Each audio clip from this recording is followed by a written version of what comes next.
In an odd quirk of cultural evolution, every single race in the known galaxy had, well prior to any off-world contact, independently developed the socio-mercantile concept of pub, tavern, or bar.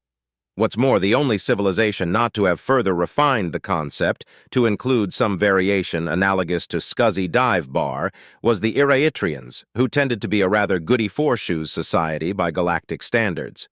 Thus, an Ereatrian visitor to Thurskak's House of Recreational Toxins would require a polite euphemism or descriptor to adequately denominate it. Not the kind of bar you go to, the kind you end up at, would be a pretty accurate one. Not to imply the house was a wretched hive of villainy or anything of the sort. Thugs and criminals and trouble-seekers tended to be more motivated people than the general run of Thurskak's clientele and preferred livelier venues for their debauchery.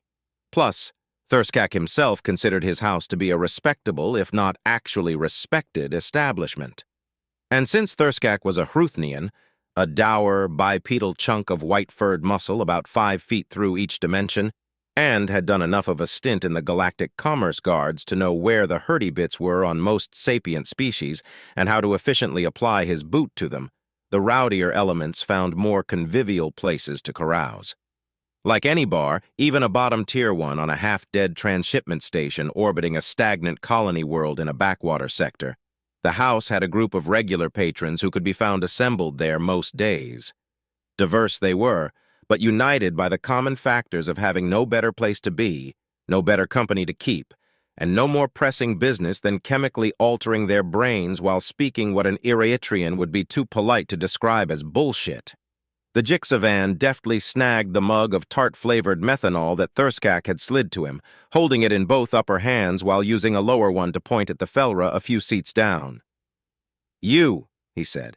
"It's good having a Felra hanging around here nowadays. Really classes the place up. A spindly-limbed reptiloid, people always expected a Jixavan to have a hissing, sibilant accent. But what is life if not a sequence of shattered expectations?" The Felra blushed gracefully at the compliment, because she was a Felra and thus incapable of being anything but lovely and charming. Humans tended to describe Felra as dryad centaurs or, more informally, four-legged cleavage fairies, with most other races' descriptors for them being similarly built around the idea of very pretty not-us thing that's just enough like us to make us wonder about sex with it. Most Felra worked in public relations because duh. "This one finds himself agreeing," boomed the Drolka, sitting at the shadowier end of the bar in what he, and only he, thought of as gloomy majesty, shrouded in the heavy robes no Drolka was ever seen without. "Charm and grace, these are the gifts the Felra bring to the galaxy." A black-gloved claw brought his goblet, filled with something that smoked and smelled of copper, up before his cowl. "This one toasts the beauteous Felra." The other regulars brandished their various narcotic consumables and repeated the Drolka's sentiment, excepting only the Tarkuj, who was scowling at them all, and the human, who was busy sneaking salted pseudo-meat sticks off the Tarkuj's plate while he was thus distracted. The Tarkuj drew himself up as the toasting died away and deepened his scowl, and with those big pop eyes on a noseless orange face, nobody could scowl quite like a Tark. "The Tark Imperium produces the most gracious of citizens with whom none can compare," he barked, because he was a staunch patriot, and the Tark Imperium had two mutually exclusive types of citizens: those who felt free to express their dissenting opinions regarding their government and society, and those who were allowed to keep breathing. But when the Felra smiled at him, even he had to add a curt, "However, the inferior contributions of the Felra also deserve recognition." The Creven pulled his needly beak out of his mug and held up a talon. "Query, if charm and grace are regarded as the Felra's gifts to the galaxy, what traits are the other races considered to provide?" Hypothesis. Seeking to answer this query will provide amusement. He regarded his mug for a moment. Statement.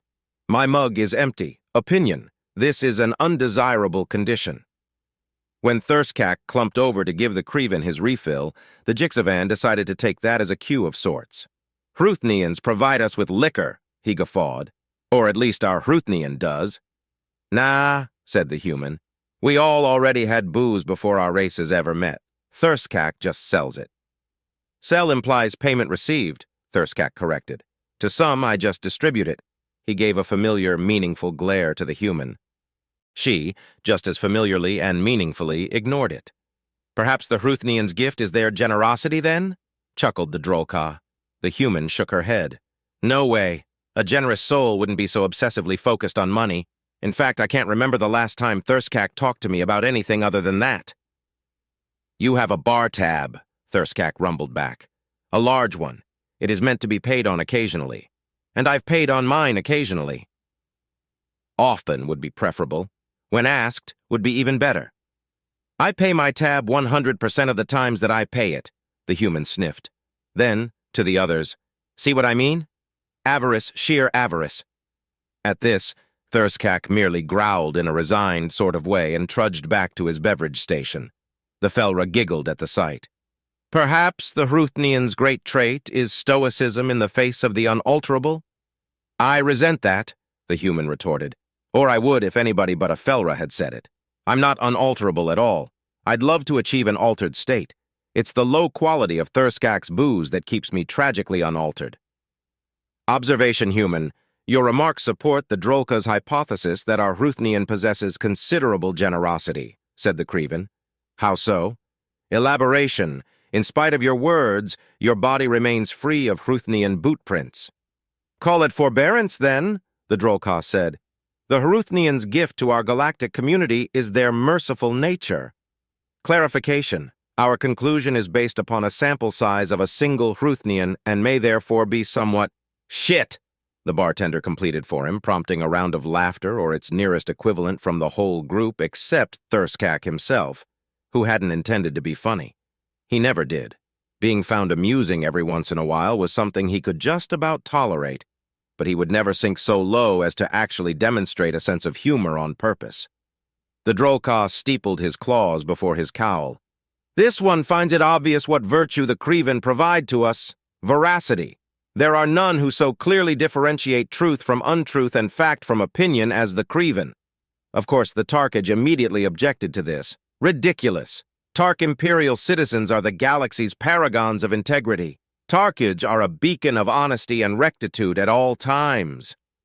This took him long enough to say that 2 more pseudo-meat sticks quietly made their way from his possession to the humans, along with a gulp of nettle wine from his glass. Nettle wine was not actually intoxicating to humans, or even particularly good-tasting to them, but she had principles to uphold, and a straw that might as well be put to use. So, what you're saying is that you Tarkage really suck at lying, is that it? Asked the Jixavan slyly. Not at all, the Tarkage snapped back, losing yet more snacks to his neighbor. We are the absolute masters of deceit and duplicity. Whilst simultaneously being paragons of integrity? The Drolka asked. Yes, how? Fair, scoffed the Tarkuj, waving that off. Any logical irreconcilability in the Tark Imperium's greatness is for lesser beings to deal with. His look of smug victory over the barbarous forces of basic logic fell into one of puzzlement as he blinked at his almost empty plate. Yeah, I'm gonna have to dispute that one too, drawled the human, mostly to the Drolka. Gift of veracity? Not so much. You dispute the truthfulness of the Creven? It was hard to tell if the Drolka was intrigued or appalled. Being shrouded in those robes didn't help. No visual cues. That was actually a large part of why Drolka wore the bulky things. Secretive bastards, those Drolka. Actually, I'm disputing excessive truthfulness being a virtue. You would, wouldn't you? Only a Felra could say that and make it sound like an endearment. The Jixavan snorted into his mug. Yeah, you're gonna have to argue that one pretty hard, human. Indeed, this one awaits the human's justification with philosophical dread and low expectations. If the human was fazed by those responses, it didn't show. Creven detective dramas, she declared, are the most boring things ever put on 3V. Ah, this one's expectations were clearly not low enough. Seriously? The human continued. Beakface McCreven gets stabbed, then you have an hour of Detective Feathercrotch asking, Query, did you kill that guy? To people who just say, Statement no, until he finally gets to the one guy who says, Statement yes, instead. Roll credits. The Drolka stuck his claws into his cowl and appeared to massage something. So, because Creven 3V programs are admittedly terrible, the Creven snapped a glare at the Drolka. Offended interjection. Hey, you surmise from there that honesty is not a virtue? No, I said excessive honesty is the problem. Like, suppose I was trying to hide from some violent lunatic or serial killer or debt collector or something, and the crazy murdering creditor guy came in here wanting to know where I was. The moment he asks the Creven, bam! Creven honesty just got me killed. That's true, mused the Jixavan, but I'm not sure that's a good example. 'Cause even if the Creven wasn't here, I'm pretty sure I'd rat you out. I'd totally tell on you, agreed the Felra. This one would also gladly inform on you, human. The Tarki had booted up his communicator. Does this psychopathic collection agent have a name and contact number? He asked. The human sighed and rolled her eyes. He's hypothetical. Oh, said the Felra. Knowing you, I assumed he'd be Ruthnian. Anyway, Creven or not, that still demonstrates my point about excessive honesty being a problem.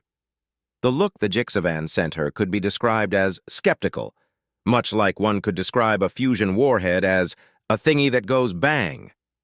I think it actually demonstrates something more like, if you expect people to lie for you, maybe don't irritate them quite so much.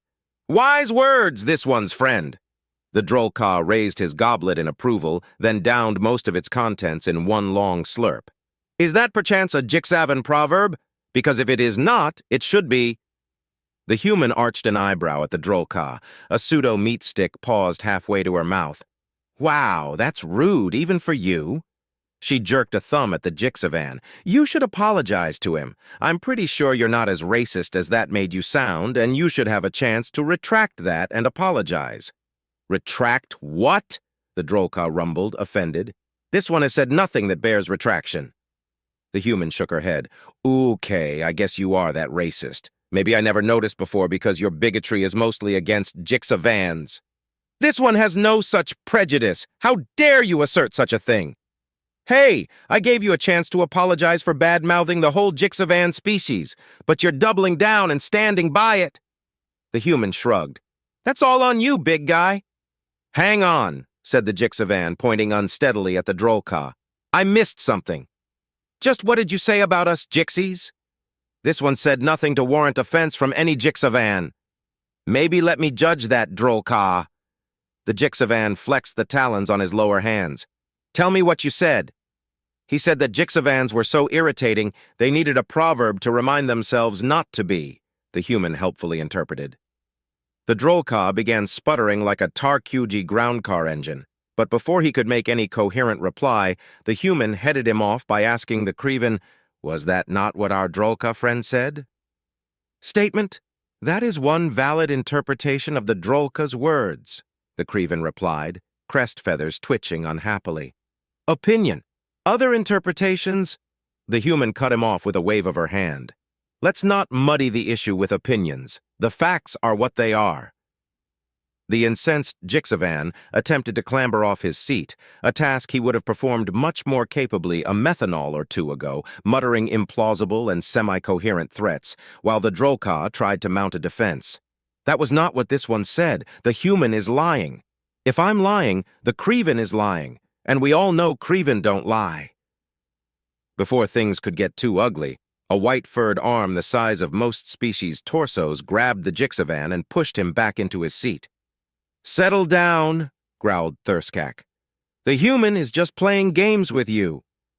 To the human herself, he added, if your shit-stirring starts a fight, I'm holding you responsible for damage. If you think you must, just put it on my tab, she generously replied.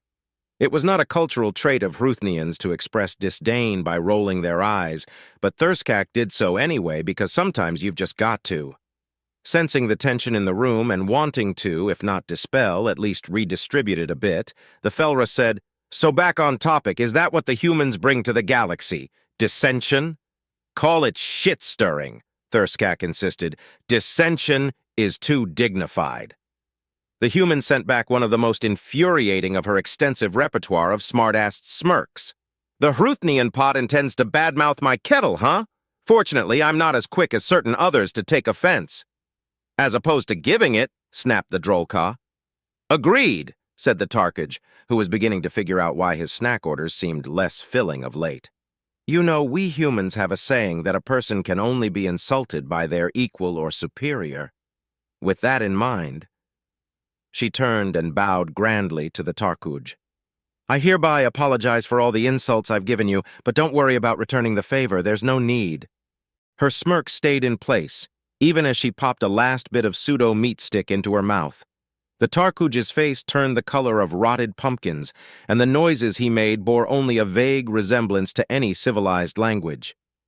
Call it mischievousness instead of shit-stirring, said the Jixavan, who always ready to enjoy watching the Tarkage suffer, even if it meant siding with the human a little bit. Mischief is the human's gift to the galaxy. If the definition encompasses petty theft, I agree, the Tarkage snapped. Angry as he was, he might have assaulted the human, except that the Tark Imperium considered themselves masters of strategy, and strategy usually dictated that Tarkage not initiate hostilities against anyone who could conceivably fight back. It was said that a Tark Imperial Marine wouldn't swat flies without 5-to-1 numerical superiority, defensible fallback positions, and medevac lifters on standby. On the other hand, those flies hadn't stolen most of a plate of overpriced bar snacks. Nah, you're all wrong, the human said dismissively. The human gift to the rest of the galaxy is hope. We humans are spreaders of hope. In a sudden breakthrough in the field of sociolinguistic acoustics, the denizens of Thurskak's House of Recreational Toxins somehow managed to turn a brief moment of total silence into a polycultural expression of heartfelt derision. Two things, said the Felra when the moment had passed. First, that's cheesy. And second, just no. The Drolka rubbed at something in the depths of his cowl. The only hope the human offers this one is the hope that she might shut up. The human smirk widened into the kind of smile a used ground car dealer gives to a liberal arts major. Ah, the Drolka is starting to get it. The second bout of derisive silence failed to live up the standard set by the first, but it wasn't for lack of trying. Don't believe me? Every one of you here has your hopes pinned on me. The human's face radiated smug bullshit like a lawyer-fueled reactor. Every time I come in here, the Drolka hopes, vainly, that he will be able to out-debate me, that I won't crush his pitiful assertions. Your assumptions make this one's brain hurt. Please stop. See? Crushed. And the Creven is always hoping that maybe, I'll use the sort of logic his straight-laced brain can follow so he can fully comprehend my thoughts for once. The Creven's feathers stirred resignedly. Opinion. Possessing the ability to understand your thought process should be grounds for incarceration. Then there's the Tarke, holding on to his hope that one glorious day, the amount of food he pays for will match the amount he actually gets to eat. The Tarkage, expert scowler that he was, aimed a fairly impressive one at her.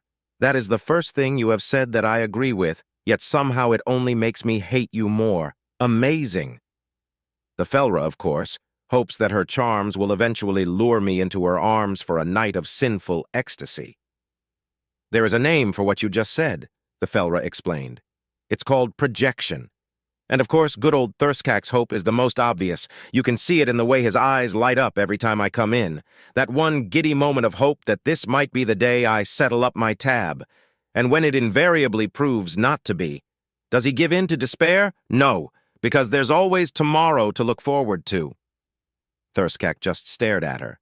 Stared so intently that it could have qualified as second-degree ocular battery on some of the more wimpified galactic core worlds.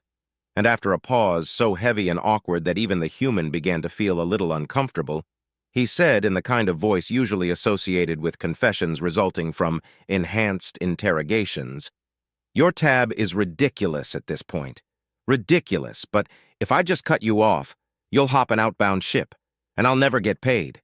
If I ban you, or beat you, you'll hop that ship. Your tab. I could retire on it. People murder each other over that much money, but if I do that, I'll never see it. But if I keep letting you come around, maybe." He sagged suddenly, holding himself up with the edge of the bar. "I hate my life." The human took this as an endorsement because of course she did. "See? The man's subsisting on the hope I provide?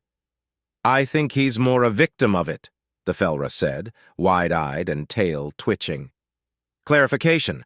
Our host is actually a victim of the sunk costs fallacy, offered the Creven. The Jixavan waved an upper hand for the human's attention.